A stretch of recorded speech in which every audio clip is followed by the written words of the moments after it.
Pada tahun 990, seorang putra raja lahir di Bali. Dialah Airlangga, anak dari Raja Udayana dan Ratu Mahendradatta. Sebagai pangeran berdarah campuran Bali dan Jawa, masa kecilnya dipenuhi pelajaran tentang kepemimpinan dan kebijaksanaan. Namun, pada tahun 1016, nasibnya berubah drastis. Kerajaan Medang dihancurkan oleh Raja Wurawari, sekutu Sriwijaya. Dharmawangsa Teguh, penguasa Medang sekaligus mertuanya, terbunuh dalam serangan mendadak ini. Beruntung, Airlangga berhasil melarikan diri bersama putri Dharmawangsa dan Narottama, salah seorang penasihat kerajaan. 3 tahun lamanya, Airlangga hidup dalam pengasingan sebagai pertapa di Wonogiri. Setelah itu, ia berpindah ke Sendang Made, Jombang, menunggu waktu yang tepat untuk bangkit. Pada tahun 1019, rakyat dan para senopati setia mulai mendatanginya. Para pendeta Hindu, Buddha, serta kaum Mahabrahmana memberikan restu dan dukungan. Airlangga menerima takdirnya dan bertekad membangun kembali kerajaan yang hancur. Langkah pertamanya adalah mendirikan ibu kota baru, Watanmas, di lereng Gunung Penanggungan. Dari sanalah ia mulai menyusun kekuatan untuk merebut kembali kejayaan yang telah hilang. Tahun 1025, armada Rajendra Chola dari India menghantam Sriwijaya. Palembang terbakar, pelabuhan-pelabuhan takluk, dan kekuatan Sriwijaya runtuh. Kekosongan ini jadi peluang bagi Airlangga. Dari Watanmas, ia menggalang dukungan untuk menghidupkan kembali kejayaan Medang. Namun, tak semua bangsawan tunduk. Sebagian memilih mendirikan kerajaan sendiri, seperti Wengker dan Wuratan. Airlangga menghadapi perpecahan, tetapi dengan kecerdikan dan ketangguhannya, ia bersiap membangun Kahuripan sebagai pusat kekuatan baru di Jawa. Tahun 1029, Airlangga memulai kampanye militer untuk menaklukkan Jawa. Target pertamanya adalah kerajaan Hasin di Jawa Tengah, yang menolak tunduk. Dengan pasukan setianya, Airlangga menyerang ibu kota Hasin. Pertempuran sengit terjadi, namun strategi cerdiknya memutus jalur logistik musuh. Raja Hasin akhirnya menyerah, dan wilayahnya bergabung dengan Kahuripan.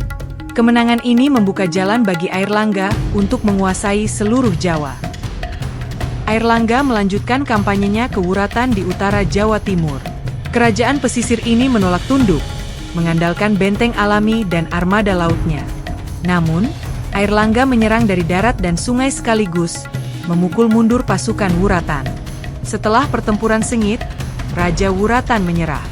Dengan kemenangan ini, kekuasaan Airlangga makin kuat, membuka jalan untuk menyatukan Jawa.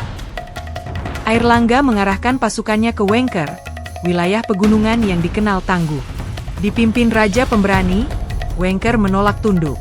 Airlangga mengepung ibu kota, memotong jalur suplai, dan memaksa lawan keluar bertempur. Dalam pertempuran sengit, pasukan Wengker akhirnya kalah. Raja Wengker menyerah, dan wilayahnya masuk ke dalam kekuasaan Airlangga, semakin memperkuat cengkeramannya atas Jawa. Kerajaan Lewa di sekitar Blitar dan Kediri menolak tunduk pada Airlangga. Pasukan Kahuripan bergerak cepat, mengepung kota dan menggempur pertahanan musuh. Raja Lewa mencoba bertahan, tetapi serangan bertubi-tubi memaksanya menyerah. Dengan jatuhnya Lewa, kekuasaan Airlangga semakin kokoh di Jawa Timur, memperkuat dominasi Kahuripan. Kerajaan Lewa bangkit kembali, menolak kekuasaan Airlangga. Dengan cepat, mereka membangun pertahanan di sekitar Blitar dan Kediri. Namun, di tahun yang sama, Airlangga menyerang lagi dengan pasukan besar. Pertahanan Lewa runtuh dalam pertempuran sengit. Raja Lewa takluk, dan wilayahnya kembali dikuasai Kahuripan. Tahun 1031, saat Airlangga menaklukkan Jawa, kerajaan Lodoyong melihat kesempatan. Dengan cepat, pasukan Lodoyong menyerang Watanmas, ibu kota Kahuripan. Kota terbakar, pertahanan runtuh. Airlangga tak siap menghadapi serangan mendadak, terpaksa melarikan diri ke Lumajang. Kekalahannya ini memaksanya menyusun strategi baru untuk merebut kembali kekuasaannya. Akhir tahun 1032, Airlangga membalas serangan Lodoyong. Pasukannya menggempur ibu kota dan mengalahkan Dyah Tulodong. Dengan kemenangan ini, kekuasaannya pulih. Tak lama setelah itu, Airlangga membangun ibu kota Kahuripan di Sidoarjo, menjadikannya pusat pemerintahan baru yang lebih kuat dan aman.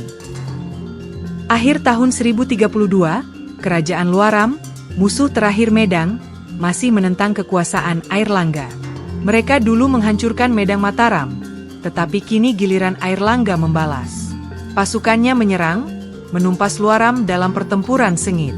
Dengan kemenangan ini, Medang bersatu kembali di bawah Panji Medang Kahuripan, mengembalikan kejayaan lama di tanah Jawa.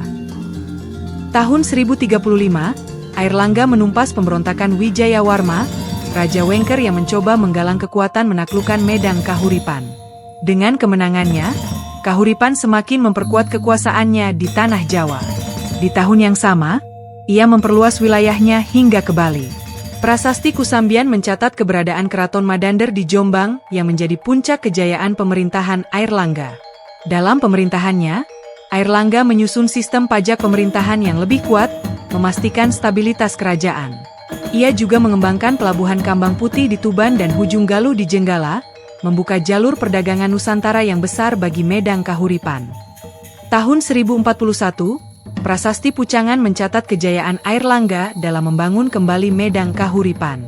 Berawal dari pelarian dan kehancuran Medang, Airlangga memulai kerajaannya dari nol, mengumpulkan pengikut, menaklukkan lawan, dan membangun kembali pemerintahan yang kuat. Tahun 1042, ia memindahkan ibu kota ke Daha, Kadiri. Menghadapi tekanan internal, ia membagi kerajaan menjadi Janggala dan Panjalu untuk kedua penerus tahtanya agar tidak terjadi perang saudara. Lalu turun tahta dan menjadi pertapa, dikenal sebagai Resi Aji Padukam Pungku Sang Pinaka Catraning Buana dalam prasasti Gandakuti. Tahun 1049, Airlangga wafat dan didharmakan sebagai Dewa Wisnu di Candi Belahan, Pasuruan. Nilai perjuangan Airlangga mengajarkan bahwa ketabahan, kebijaksanaan, dan keberanian dalam menghadapi tantangan dapat membangun kembali kejayaan dari kehancuran. Ia adalah simbol pemimpin yang tidak hanya menaklukkan, tetapi juga membangun dan menjaga keseimbangan demi kejayaan rakyatnya.